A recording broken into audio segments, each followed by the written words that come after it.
Haleluya. Shalom. Shalom. Puji nama Tuhan. Haleluya. Selamat pagi saudara yang dikasih dalam nama Tuhan Yesus. Selamat bertemu kembali dalam ibadah online GPD Fata Ministry pada pagi hari ini. Kita bersyukur kalau kita ada sampai hari ini semua karena kebaikan dan pertolongan Tuhan dalam kehidupan kita. Kita percaya Tuhan Yesus sudah bangkit, Dia hidup dan Dia naik surga untuk menyediakan tempat bagi kita. Oleh sebab itu pagi ini kita mau bersorak-sorai, kita mau menyatakan kalau kita juga menang bersama Tuhan Yesus. Amin. Amin. Amin. Haleluya. Haleluya.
Kami rindu Tuhan Yesus.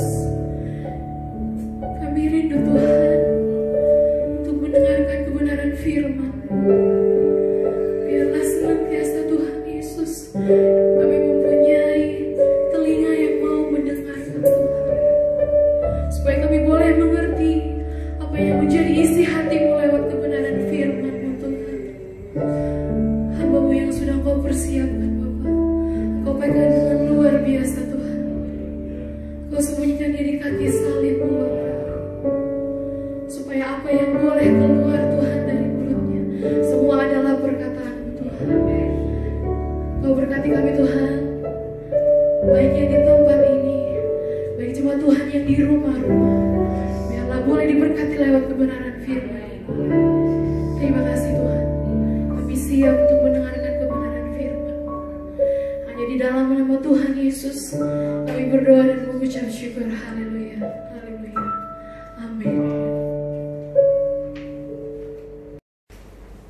Haleluya, Haleluya. kita berikan kemuliaan buat Tuhan kita. Puji Tuhan, pada pagi hari ini kita diberikan kesempatan waktu yang indah untuk kita kembali di dalam rumah Tuhan. Kita sudah menyembah Dia di dalam roh dan kebenaran dalam ibadah online kita pada pagi hari ini. Dan pada pagi hari ini juga saya ingin sapa Bapak Ibu sidang jemaat Tuhan yang ada di rumah. Salam sejahtera, kiranya berkat sukacita daripada Tuhan, kekuatan, kesehatan, bahkan mujizat-mujizat Tuhan menyertai setiap kehidupan kita. Puji Tuhan, pada pagi hari ini kita akan mendengarkan firman Tuhan. Firman Tuhan pada pagi hari ini saya akan berbicara mengenai bagaimana hubungan kenaikan Tuhan Yesus dengan pencurahan Roh Kudus. Itu sebabnya saya undang Bapak Ibu kita bangkit berdiri.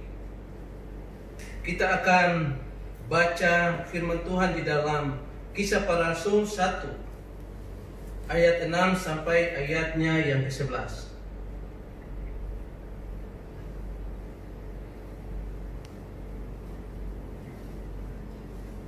Kalau Bapak Ibu sudah melihat Alkitabnya, kita akan baca bersama-sama dalam hitungan yang ketiga.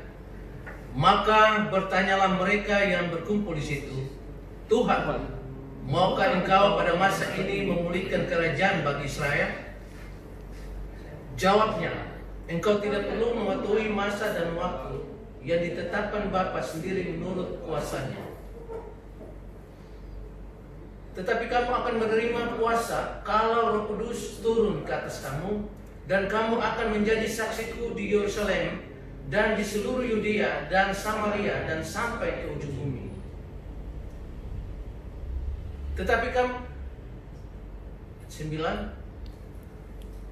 Sesudah ia mengatakan demikian, terangkatlah ia disaksikan oleh mereka, dan awan menutupinya dari pandangan mereka.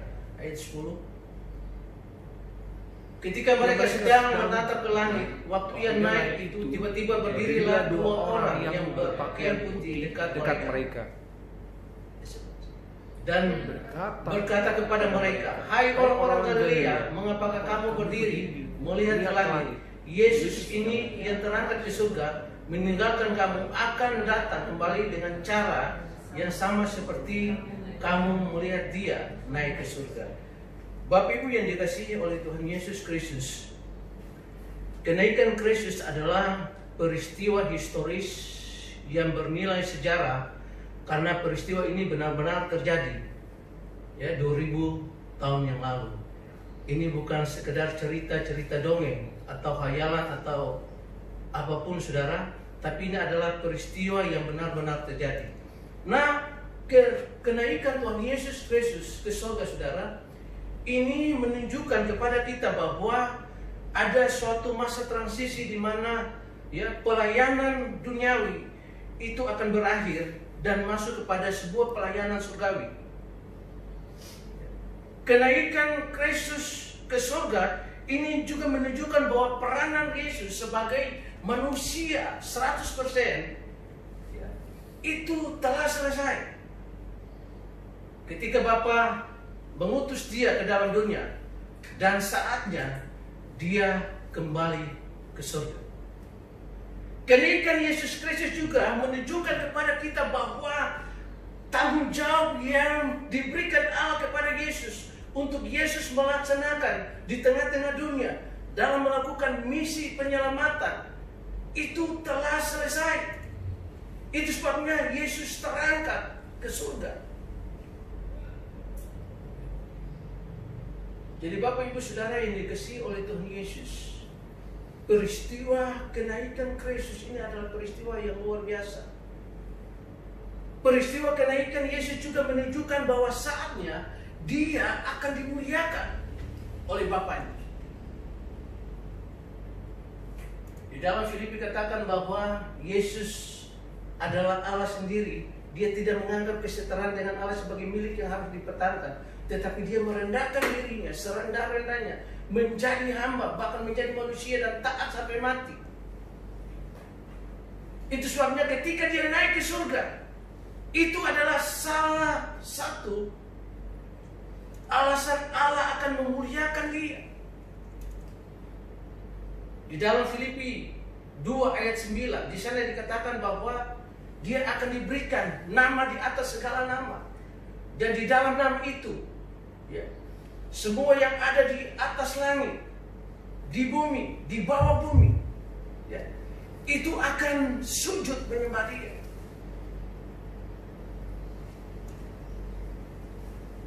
Jadi kenaikan Kristus ke dalam surga itu menunjukkan saatnya Dia dimuliakan oleh Allah. Tetapi di sisi yang lain, saudara, kenaikan Kristus ke dalam kerajaan surga mempunyai manfaat besar bagi kehidupan orang yang percaya. Di mana dikatakan di dalam Yohanes sana bahwa Dia akan pergi kepada Bapa dan menyediakan tempat bagi kita. Dan ketika Dia sudah menyediakan tempat bagi kita, saudara, Dia akan datang kembali dan menjemput orang yang percaya. Makanya tadi ayat yang kita baca di sana, dia katakan bahwa 2 orang itu yang hadir pada saat itu, kita yakin bahwa itu malaikat, berkata kepada orang-orang Galilea bahwa, hai orang-orang Galilea, kenapa engkau melihat ke langit? Yesus ini yang terangkat ke surga akan datang dengan cara yang sama seperti engkau melihat Dia terangkat ke surga. Dia akan datang menjemput umatnya, gerejanya, untuk bersama-sama dengan Dia. Karena di mana Dia berada, di situ orang percaya harus berada, saudara. Tentunya persyaratan untuk berada dekat dengan Yesus di surga, harus percaya kepada Yesus. Karena Dia adalah jalan kebenaran dan hidup. Tidak ada seorang pun yang datang kepada Bapa kalau tidak melalui Yesus. Manfaat berikutnya, saudara, ketika Dia naik ke surga, maka Dia akan mengiring seorang penolong bagi gerejanya, seorang penolong bagi umatnya, yaitu Kristus Yesus. Yaitu Roh Kudus. Dia naik ke surga, Dia akan mengirim seorang penolong bagi kita, yaitu Roh Kudus. Di dalam khotbah pencurahan Roh Kudus hari yang kedua, saya sudah berbicara mengenai manfaat, bagaimana peranan Roh Kudus di dalam kehidupan orang percaya. Roh Kudus itu akan diam di dalam kehidupan orang percaya.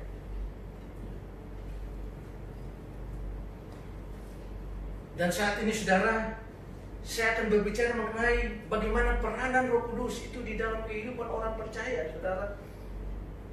Lanjutan dari khotbah saya di hari yang kedua. Yang kedua, bahwa Roh Kudus itu akan memimpin kehidupan kita sebagai anak-anak Tuhan. Sebagai orang percaya, kita tidak bisa berjalan menurut keinginan kita sendiri, menurut kehendak kita sendiri, menurut rencana kita sendiri. Kita perlu seorang penolong yang dapat memimpin kehidupan kita, saudara. Kalau tidak ada Roh Kudus, saya yakin kita akan tersesat. Tetapi ada seorang penolong yang dapat memimpin kehidupan kita. orang-orang yang percaya, saudara. Ya. Dia memimpin dengan cara apa? Dia memimpin dengan cara dia mengajar orang percaya. Ya. Di dalam Yohanes 14 ayat 26.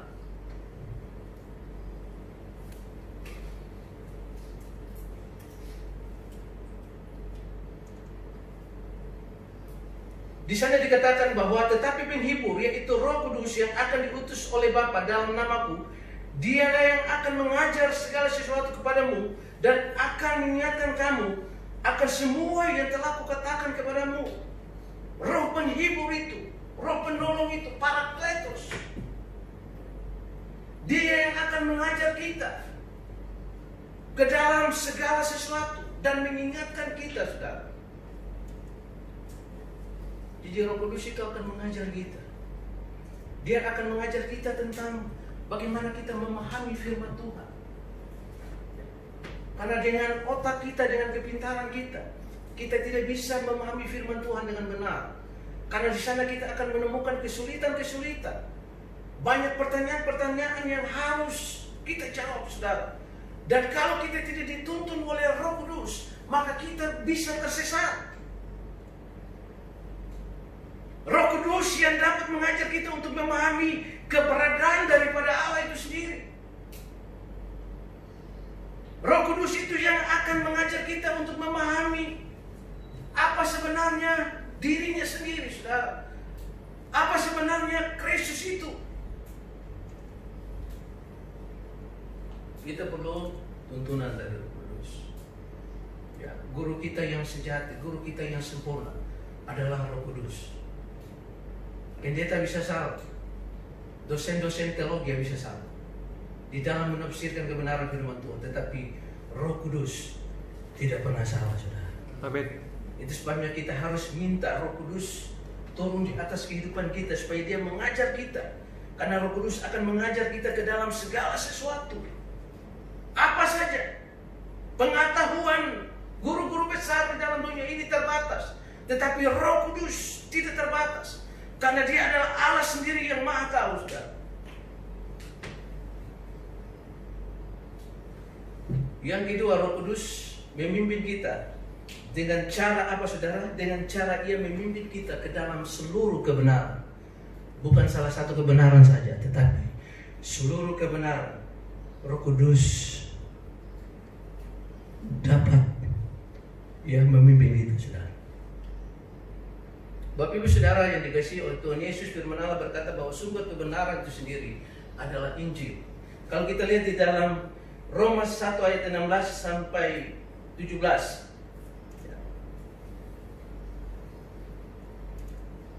Roma 1 ayat 16 sampai 17, di sana dikatakan bahwa sebab aku mempunyai keyakinan yang kokoh dalam Injil, karena Injil adalah kekuatan Allah yang menyelamatkan setiap orang yang percaya, pertama-tama orang Yahudi, tetapi juga orang Yunani. Ayat 17, sebab di dalamnya nyata kebenaran Allah yang bertolak dari iman dan memimpin kepada iman, seperti ada tertulis, orang benar akan hidup oleh karena iman. Roh Kudus akan memimpin kita ke dalam segala kebenaran, dan sumber kebenaran itu adalah Injil. Sumber kebenaran itu adalah firman Allah. Dia akan memimpin kita ke dalam segala kebenaran. Jadi Bapak Ibu Saudara, jangan kita menampilkan kebenaran kita sendiri, kebenaran manusia, tetapi kita harus mencari sumber kebenaran itu, yaitu firman Tuhan. Nah, Roh Kuduslah yang dapat memimpin kita masuk ke dalam segala kebenaran itu. Kita dimampukan oleh Roh Kudus untuk melakukan segala kebenaran, untuk berjalan di dalam segala kebenaran, untuk menghidupi kebenaran itu di dalam kehidupan kita sebagai anak-anak Tuhan. Tanpa Roh Kudus, saya yakin kita tidak bisa berkenan kepada Tuhan, karena kita punya banyak kelemahan sebagai manusia, saudara. Tetapi Roh Kuduslah penolong itu yang memberikan kita kekuatan untuk melakukan segala kebenaran. Kebenaran-kebenaran yang sulit di dalam Alkitab, yang berlawanan dengan kedagingan kita, keinginan kita, Kita dapat melawan karena apa, saudara? Karena Roh Kudus itu yang memampukan kita, bukan karena kekuatan kita. Dan yang ketiga, dia memimpin dengan cara apa, saudara? Dia menginsafkan kita terhadap dosa, kebenaran, dan penghakiman. Roh Kudus itu dapat menginsafkan kita. Ketika kita mau melakukan dosa, ya, Roh Kudus datang kepada kita. Karena kita sudah percaya kepada Yesus, ada Roh Kudus dalam kehidupan kita. Dia mengingatkan kita, itu salah. Kamu jangan berbuat dosa, itu salah. Roh Kudus pasti melarang kita, tetapi kalau kita berusaha dengan keinginan kita melawan Roh Kudus terus dan tidak mau mengikuti apa yang Roh Kudus perintahkan, maka dia akan mundur sedikit-sedikit dari kita. Karena Allah menciptakan kita bukan seperti robot. Udah ada aturan, terserah kita mau ikut atau tidak. Tapi ketika kita mau melakukan dosa, Roh Kudus pasti menolong kita. Atau kita sudah melakukan dosa, Roh Kudus menginsafkan kita untuk kita bertobat, kembali kepada jalan yang benar, kembali kepada Kristus Yesus. Dia juga menginsafkan kita kepada penghakiman yang kekal, bahwa segala perbuatan kita, apa yang kita lakukan, apa yang kita perbuat di dalam dunia ini, semua akan menghadap penghakiman daripada Allah. Kita akan berhadapan dengan pengadilan Kristus. Nah, orang-orang percaya yang berhadapan dengan pengadilan Kristus, di sana mereka diadili tetapi tidak untuk dihukum. Tetapi mereka diadili untuk menerima upah mereka, mahkota mereka. Tetapi orang-orang yang tidak percaya kepada Kristus, mereka akan diadili dalam pengadilan takhta besar, takhta putih besar, saudara. Kebangkitan yang kedua, orang-orang yang tidak percaya juga akan diadili. Tetapi mereka diadili untuk dihukum oleh Tuhan. Berapa berat penghukuman yang akan mereka terima? Karena Allah itu adil, saudara. Ya. Dan mungkin seorang yang maling ayam, ya, hukumannya sama berat dengan orang korupsi. Itu ada tingkatan. Di sana kita adil untuk menentukan penghukuman yang akan kita terima. Itu sebabnya Bapak Ibu dikasihi oleh Tuhan Yesus Kristus. Peranan Roh Kudus di dalam kehidupan orang percaya itu sangat berarti. Makanya Tuhan katakan, aku akan pergi dan aku mengirim seorang penolong. Jadi kita tidak bisa melakukan segala sesuatu untuk menyenangkan Tuhan kalau tidak ada seorang penolong, yaitu Roh Kudus di dalam kehidupan kita.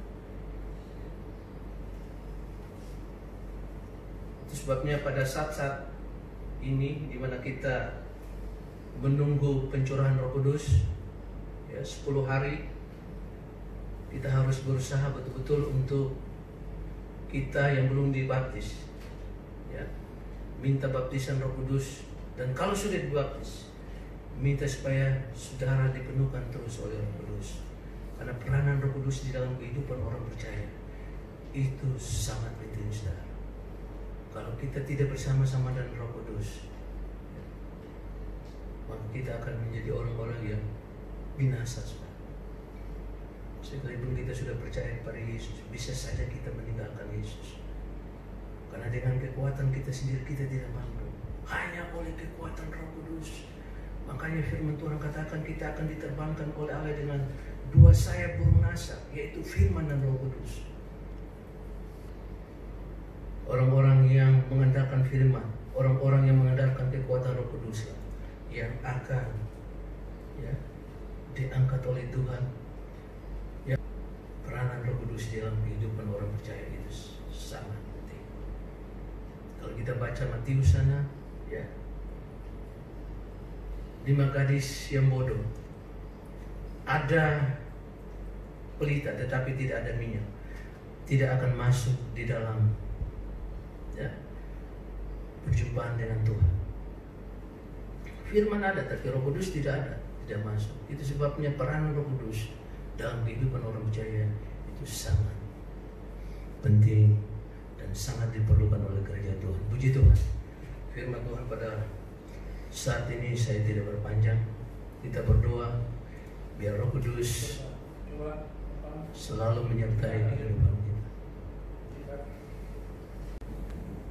Baik, firman Tuhan pada saat ini saya sampaikan di sini. Saya percaya firman Tuhan akan menjadi berkat buat kita semua. Teristimewa sidang jemaat Tuhan, semua kita yang ada di tempat ini yang merindukan jamahan kuasa Roh Kudus. Sebelum saya serahkan kepada Bapak Gembala, kita akan nyanyikan sebuah pujian. Berkaryalah Roh Kudus di sini. Kita nyanyikan refnya saja.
Tuhan, sidang jemaat Tuhan, DPD Fatwa Misri yang saya cintai kasih, mari kita akan akhiri kebaktian online kita pada hari ini, dan mari kita akan bangkit berdiri. Kita akan sebentar tinggalkan tempat ini yang ada berapa orang yang di gereja dan jemaat yang ada di rumah masing-masing. Kita akan akhiri ibadah ini.